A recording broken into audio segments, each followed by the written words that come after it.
कभी कभी ऐसा लगता है ना कि हमारे आज के हर सुख दुख का कनेक्शन कहीं ना कहीं हमारे अतीत से जुड़ा है।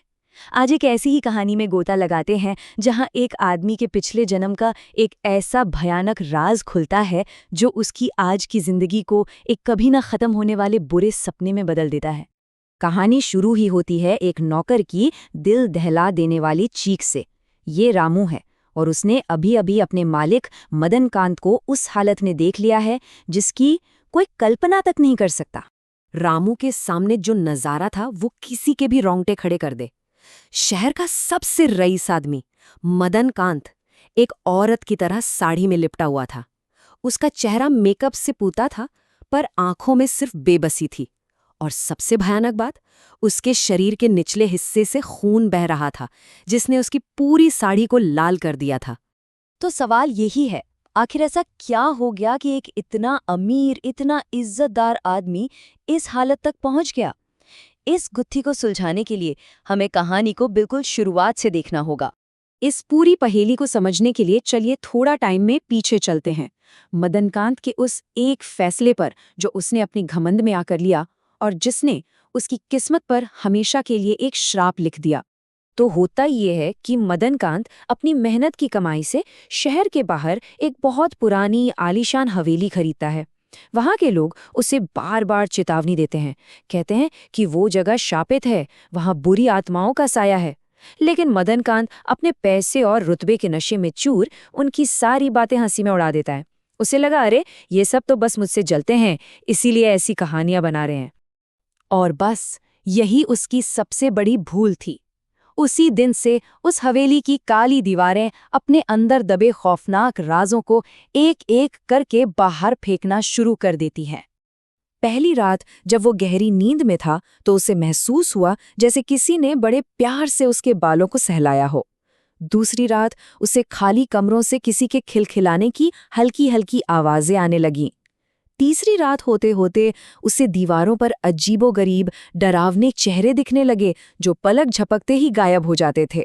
और चौथी रात वो चीखता हुआ नींद से जाग गया।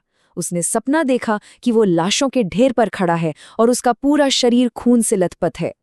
जिस सुबह मदनकांत का डर अपनी सारी हदें पार कर चुका था, उसके दरवाजे पर एक बिन बुलाया मेहमान आ जाता है।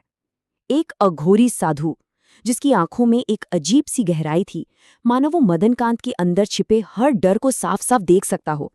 अघोरी बाबा उसे एक चौंकाने वाली बात बताते हैं। वो कहते हैं कि जो कुछ भी हो रहा है वो कोई भूत प्रेत का चक्कर नहीं, बल्कि उसके अपने ही पिछले जन्म के कर्मों का फल है जो अब सूद समेत वापस मिल रहा है। लेकिन मदनकांत का घमंड एक बार फिर उसकी अक्ल पर पर्दा डाल देता है। उसे लगता है कि ये साधु भी बाकियों की तरह एक ढोंगी है जो उससे पैसे ऐंठने आया है। वो बड़े अपमान के साथ 500 रुपए का एक नोट उसकी तरफ फेंकता है और मुंह पर दरवाजा बंद कर देता है। मदद को इस तरह ठुकराने का अंजाम बहुत भयानक होता है। मदनकांत ठीक उसी खौफनाक हालत में पहुंच जाता है जिसमें हमने उसे कहानी की शुरुआत में देखा था, और अब सच जानने के सिवा उसके पास कोई और रास्ता नहीं बचता।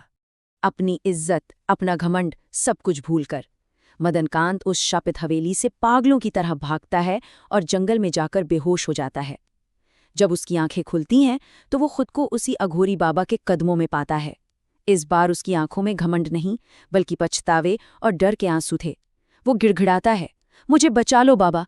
तब अघोरी बाबा एक ऐसा सच बताते हैं जो मदनकांत के पैरों तले जमीन खिसका देता है।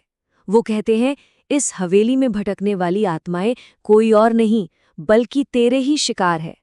ये वो लोग हैं जिनकी जिंदगी तूने अपने पिछले जन्म में तबाह कर दी थी। तो क्या था मदनकांत का पिछला जन्म? वो किन्नरों के एक दल का एक बेहद क्रूर मुखिया था। एक ऐसा जालिम जो अपनी ताकत बढ़ाने के लिए भोले भाले निर्दोष आदमियों को अगवा करके उन्हें जबरदस्ती नपुंसक बना देता था। और ये सारे घिनौने काम वो उसी हवेली में करता था जो अब उसका अपना घर था।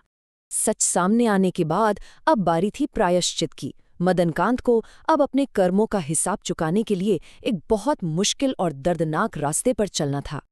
बाबा उसे मुक्ति का एक रास्ता बताते हैं, एक पवित्र हवन। लेकिन इसकी शर्त कर्म के उस अटल नियम को दिखाती है जिसे कोई बदल नहीं सकता।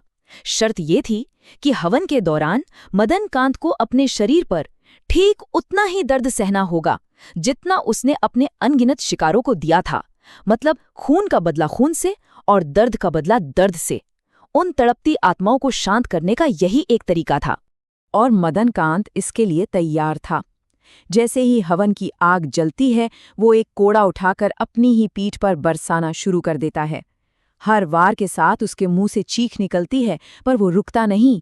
वो तब तक खुद को मारता रहता है जब तक कि उसका शरीर लहूलुहान होकर जमीन पर नहीं गिर जाता। लेकिन ये बेहोशी एक और भी गहरे दर्द की शुरुआत थी। उसकी बंद आंखों के पीछे उसके पिछले जन्म के सारे मंजर किसी बुरे सपने की तरह फिर से चलने लगते हैं। वो फिर से वही जालिम मुखिया बन जाता है।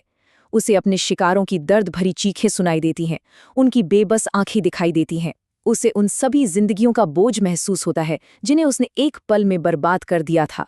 जब वो अपने ही कर्मों की इस जहन्नुम में डूब रहा होता है, तभी उसे एक आवाज सुनाई देती है। ये अघोरी बाबा की आवाज थी जो उसे वापस खींच लाती है। मदनकांत, उठ, तेरा प्रायश्चित पूरा हुआ, अब तू आजाद है। हवन की आग बुझ चुकी थी, आत्माओं को शांति मिल चुकी थी, और सदियों पुराना श्राप आखिर टूट चुका था। बाबा के शब्द सुनते ही मदनकांत की आंखों से आंसू बहने लगते हैं। इस एक अनुभव ने उसे अंदर से पूरी तरह बदल दिया था।